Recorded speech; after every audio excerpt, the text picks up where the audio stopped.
कि how will you manage asthma या step wise management of asthma, तो आज मैं आप लोगों को क्लियर कर देता हूँ। सबसे पहले तो ये है कि जब भी मैनेजमेंट का पूछता है तो आपने इन्वेस्टिगेट भी करना होता है पेशेंट को, और उसके बाद पेशेंट को एजुकेट करना होता है, एक रिटन प्लान देना होता है, और स्मोकिंग क्विट करानी होती है, ये आपने मैनेजमेंट में लिखना है। फिर जब स्टेप वाइज कह देता है तो टोटल स्टेप 5 होते हैं, और न्यू जीना गाइडलाइन के अकॉर्डिंग मैं आप लोगों को बताऊंगा, जो 2023 की गाइडलाइन है, न्यू गाइडलाइन है।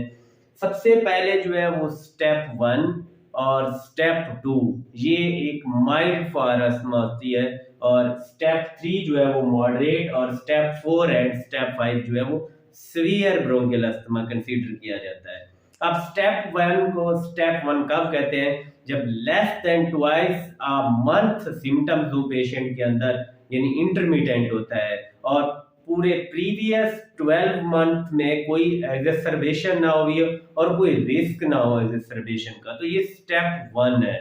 और स्टेप 2 क्या होता है? जब पेशेंट के अंदर more than twice a month symptoms हो बट लेस देन 4 और 5 डे अ वीक जो है वो सिम्टम हो, और नाइट टाइम अवेकनिंग भी ना हो पेशेंट के अंदर, यानी कि एक हफ्ते के अंदर 4 या 5 दिन से कम हो लेकिन एक महीने के अंदर 2 से ज्यादा सिम्टम हो, तब हम इसको कंसीडर करते हैं स्टेप 2।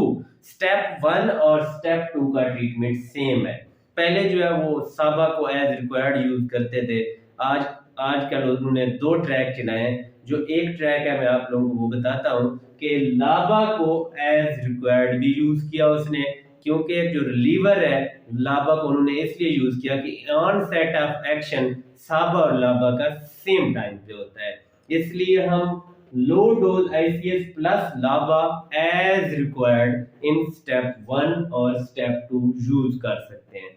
तो स्टेप 3 कब कहते हैं? जब एक वीक के अंदर 4 और 5 टाइम से ज्यादा सिम्टम्स हो और एनी नाइट टाइम अवेकनिंग हो, तो हम पेशेंट को स्टेप 3 कंसीडर करते हैं, और इसमें आपने मेंटेनेंस डोज देनी है। आप कंटिन्यूअस लाबा और लो डोज आईसीएस के साथ चलता रहेगा। और लो डोज आईसीएस कितनी होती है? बैक्लोमेटासोन को हम लेते हैं 400 माइक्रोग्राम, और 800 को मीडियम डोज, और फिर जो है वो जो 2000 है वो हाईएस्ट डोज होती है, हाई डोज होती है स्टीरॉयड की। इसी तरह स्टेप 4 डेली सिम्टम्स हो पेशेंट को डिस्पाइट ऑफ ट्रीटमेंट, तो हम कहते हैं स्टेप 4, ये सीवियर अस्थमा होता है। अच्छा, स्टेप 3 में अल्टरनेटिव ड्रग आपके पास लिकोट्राइन्स रिसेप्टर एंटागोनिस्ट लाइक मोटिलुकास, जाफरलुकास, ये ड्रग्स भी होती हैं जो हम अल्टरनेटिव यूज कर सकते हैं यहाँ, और इसकी डोज मीडियम डोज भी कर सकते हैं। अब स्टेप 4 में आपने मीडियम डोज आईसीएस और साथ साथ फोर्थ ड्रग लामा भी यूज कर सकते हैं, इधर इप्राट्रोपियम, टायोट्रोपियम, ग्लाइकोपेरोनियम, और इसी तरह dose medium to high dose भी कर सकते हैं।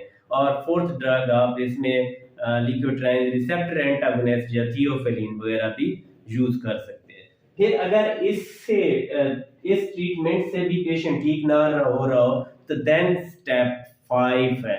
स्टेप 5 जो है वो उसमें आप कुछ एक्स्ट्रा करते हैं। एक तो आपने कंटिन्यूअसली लामा यूज करना होता है, आजकल न्यू इनहेलर भी आ गया है ट्रिम्बो के नाम से, जिसमें लाबा भी है, लामा भी है, ग्लाइकोपेरोनियम, और साथ में स्टीरॉयड भी है। तो हाई डोज आपने हाई डोज आईसीएस, लाबा और लामा ये कंटिन्यूअसली यूज करना है। इसके साथ साथ आप ओरल ग्लूकोकार्टिकाइड का एक शॉर्ट कोर्स भी यूज कर सकते हैं 40 मिलीग्राम का, और इसके साथ साथ आप एरिथ्रोमाइसिन यूज कर सकते हैं। स्टिल आपका पेशेंट सिम्टोमेटिक है, आपको पता है कि स्टीरॉयड जब आप 3 मंथ से ज्यादा यूज करेंगे फिर आपको बिस्फॉस्फोनेट यूज करने पड़ेंगे, उनकी कॉम्प्लिकेशन आना शुरू हो जाते हैं। तो स्टीरॉयड स्पेयरिंग के लिए आपने फिनोटाइपिंग करानी है। फिर मोनोक्लोनल एंटीबॉडीज आ गई हैं आजकल, आईजीई लेवल देखें, अगर आईजीई पॉजिटिव है तो आप इमोलिजुमैब दे सकते हैं, अगर इंटरल्यूकिन 5 आर आपका पॉजिटिव है तो मुकोलिजुमैब दे सकते हैं। इंटरल्यूकिन 4 है तो डुपिलुमैब दे सकते हैं, और इसी तरह के TSLP है तो एटजेपिलुमैब भी दे सकते हैं। ये मोनोक्लोनल एंटीबॉडीज है जो आपको याद रखनी है। और फिर आपका लेवल ऑफ कंट्रोल, आप जब भी अस्थमा फिर देखते हैं कि कंप्लायंस को भी देखना होता है और इनहेलर टेक्निक को भी देखना होता है, साथ साथ आपने लेवल ऑफ कंट्रोल भी देखना है। तो उसमें 4 चीजें होती हैं, डे टाइम सिम्टम्स यानी नाइट टाइम अवेकनिंग, और फिर जो है inhaler requirement in last week, और फिर अपने तकरीबन आप 1 महीने का डाटा देखते हैं, उसमें आपने लिमिटेशन ऑफ एक्टिविटीज भी देखनी होती है।